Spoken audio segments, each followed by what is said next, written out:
এই এসএলএসটি 2025 যা হয়ে গেল যেটা, তাই এক্সপিরিয়েন্সের এই 10 মার্কস নিয়ে যে বিভিন্ন কনফিউশন তৈরি হচ্ছিল বিভিন্ন মহলে, তা সেই বিষয়টা আজকে আমি ক্লিয়ার করব। আমার সঙ্গে পার্সোনাল কথা হয়েছে, মানে যেভাবে যেহেতু এসএসসি থেকে ডিআই অফিসদের নির্দেশ দেওয়া হয়েছিল, সেই হিসাবে আমি আমার পরিচিত সূত্রে খবর পেয়েছি।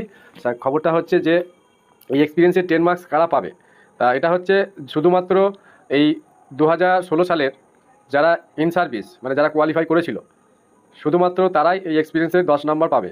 বাকি কোনো ইন সার্ভিস, সে কন্ট্রাকচুয়াল হোক বা কোনো পার্ট টাইমার, প্যারা টিচার, ঠিক আছে, কেউ এই নাম্বারটা পাবে না।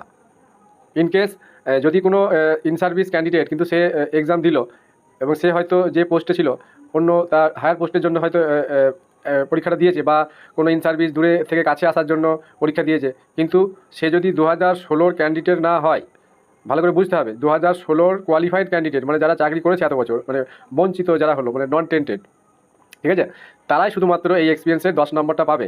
আদার্স কোনো ক্যান্ডিডেট, সে ইন সার্ভিস হোক, কন্ট্রাকচুয়াল হোক, পার্ট টাইমার হোক, কোনো বেসরকারি স্কুলের টিচার হোক, এরা কেউই কিন্তু এই নাম্বারটা পাবে না। শুধুমাত্র এক্সপিরিয়েন্সের নাম্বার, এই 10টা নাম্বার শুধুমাত্র ইন সার্ভিস 2016 ক্যান্ডিডেটরাই পাবে। ক্যান্ডিডেট বলতে যারা অলরেডি চাকরি করতো, কোনো ওয়েটিং লিস্টের ক্যান্ডিডেট বা 2016 এক্সাম দিয়েছিল কোয়ালিফাই করেনি, এরা কেউই 10 নম্বরটা পাচ্ছে না। তা এইটাই আজকে আমার বিশেষ বলার ছিল, যেহেতু এই কনফিউশনটা বিভিন্ন জনের কাছে বিভিন্ন রকম ছিল, তা আমি এই অথেন্টিক খবরটা শেয়ার করলাম। কোনো নেক্সট যদি কোনো এরপরে আপডেট কিছু খবর আসে, আমি সেটা জানাবো আমার চ্যানেলে। যারা এই ধরনের খবরগুলো পেতে চাও, চ্যানেলটা সাবস্ক্রাইব করে রাখবে, ঠিক আছে।